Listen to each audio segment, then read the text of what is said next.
na bel Kuki channel so nga zaw si na bon on ni pa tunin zong banui ka so chom la khom bu anai ki tang te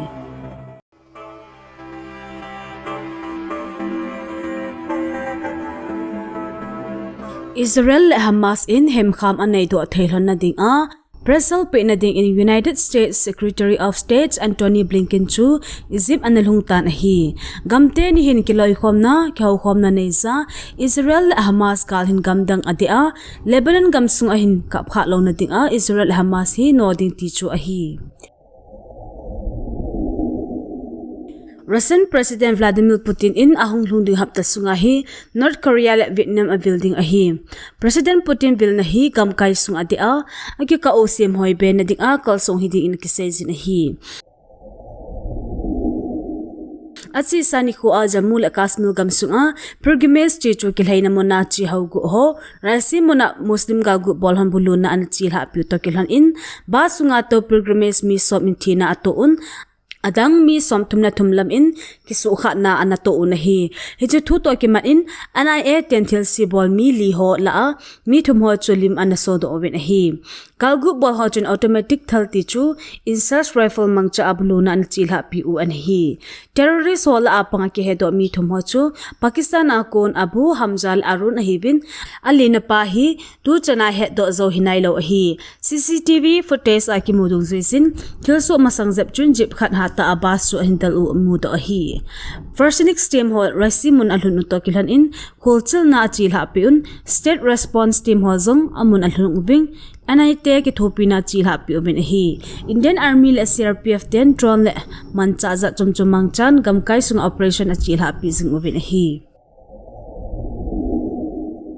Indigenous Tribes Advocacy Committee ITSC Perzole Ziribam District son June Nisim Gate 2024 nen Manipur Police Forces le Commando ho hinga ITSC in ato phanamun ho hungki kumlu lo di ubin he sana to por anei udahi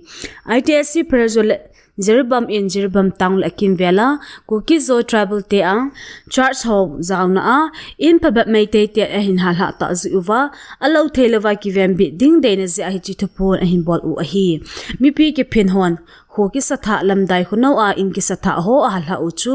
amasa a Kuki zo cha te te hung ki bol adom bo na hi tin to ponchun asai in a hi tribal hon hi tabanga ete ki bol he hum kitle thibbe na ve lo di u a hi dan zong to pon ata lang un hi gamsung boina su thip thaina hi na ding le tribal hon bit na anei thina ding u dai sa na zala ITSC hon am ho to phan hop sung zo se total sadang aphong un boina am le a kho dung zu duty ball ITSC volunteer hon lampi apel ding u ahin hinla koi tabang thupi sadang na sa lawa lemna boina to amle ama man mo akipo ding a hi tin thupon in asai in a hi Department of Information and Publicity Kuki Inpi in National Investigation Agency te in Kuki zote chunga chombe a him na anei naw chunga lunglei lovet sa na press release anai in a hi hichi press release achun NIA ten selective arrest and high-handedness mangcha a Kuki zo thinglang mi te chunga na to na achi la pi uwa hilla meite separatist group ho tol thana mi chom na le Kuki te chunga thil si abol na ho zo se a khe mo sa naw chunga nasata in demna anei zun a hi meite mi gilo ta achon na ho video footage le clip ho social media ho athia thang jingwa galman cha achom ho thangphung ta achoiwa chole Kuki zo cha te su ma hil na ding a asap jingwang win NIA 10 ngai sa na nei lo dan le adol ta a achung thu utan na nei lo naw chunga lungchi ap na sang ta nei dan jong aphung do ovin hi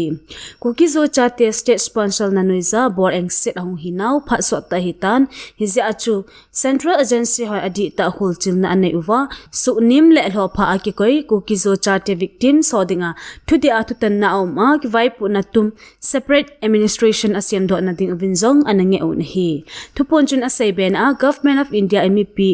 Sulungling Lauzing le India gamsu kena dingal gu bol meite gal gu bo ho chunga agan thei pena thotana neiza thil hem amop jingna wa kon azong halum lo ding a kho ta atip na nei na bana nungle dan di lo ta a milham chunga mat na ho ahung chil ha zom le thip chana uma mo vet ti ki bol ta lo ding hitin zong asai ben hi ITLF injong hitabanga press release anei nawa achi sani sim go June 2024 ni ho Mr. Thong Mitang ho kip Elias Thong boy ki mat na thua NIA tel anapon do over Myanmar le Manipur to anakai mat naw thua anai te Thusoh nilkal na demna anei zun hi achi sa mai ni sim tum 2023 ni ho apat meitei migilo thal choi hon Kuki zo cha te zakhat le somse gilam anatha over chena in sangit wal ho in zathum le som go anosu sit halwa mowam hem sang som ni wal chena in lelo ana halwa mobin hi meitei mi pi ten git lo na sangta a Kuki zo cha te chunga tol thana achil ha piwa nei lago tam pi asu mang naw chunga building dong umlowa ei mal ei ma hole veng ki ven adinga volunteer kisim do hi hi chhol a thong min thang jong chu volunteer kha hi a hi government in buffer zone asima aven ba in Indian Army ho khanwei ta a Kuki zo na mi te tampin thina anato jing u hi hichina va sa chu ka hin kho hi government security person aveng bit zo po ve tina hi chule meite migilo ten kim nei ta ale melsi ta an to na chil ha pi jing uvin hi chhol a david tek jong chu khat hi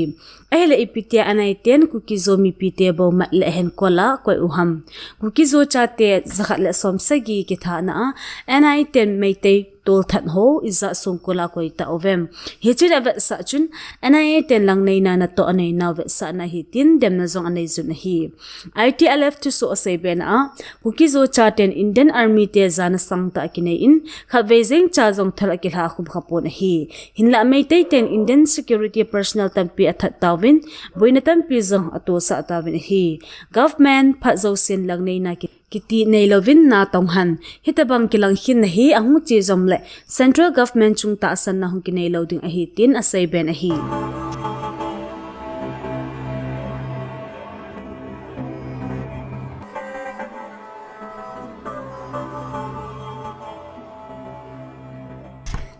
Ziribam reporter akon thulut dungzuizin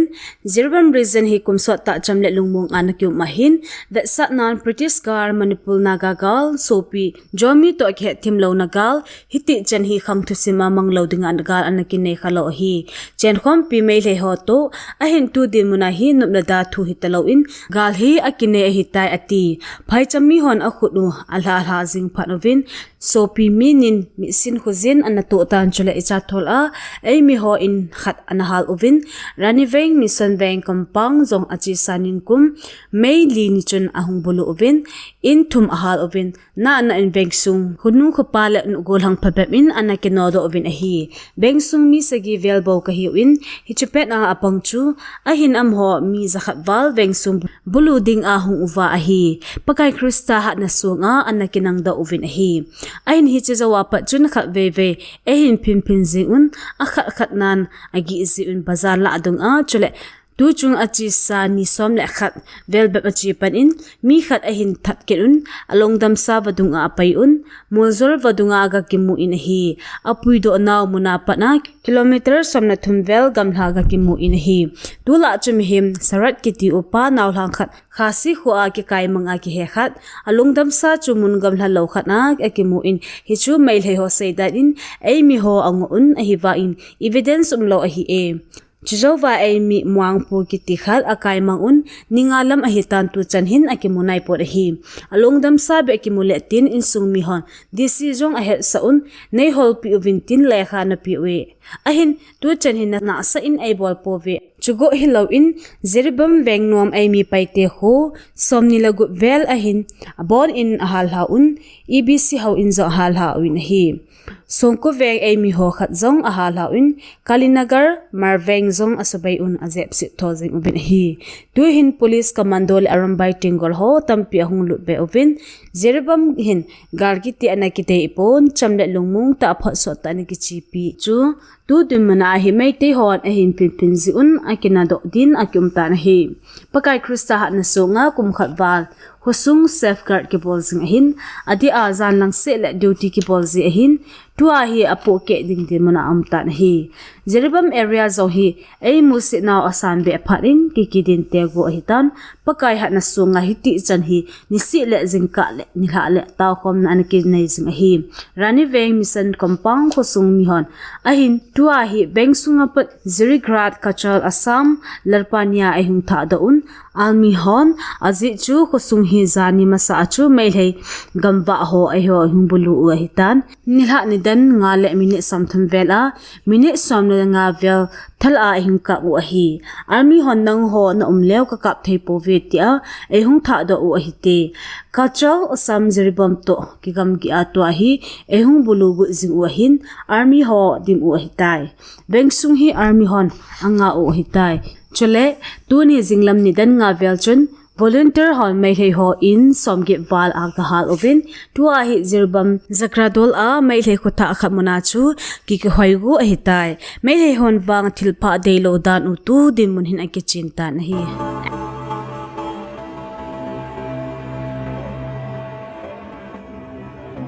dunia dik in Thusoh hi chan in aki chai tai Thusoh tha imu ki ka ovin na bon un mang phale chebe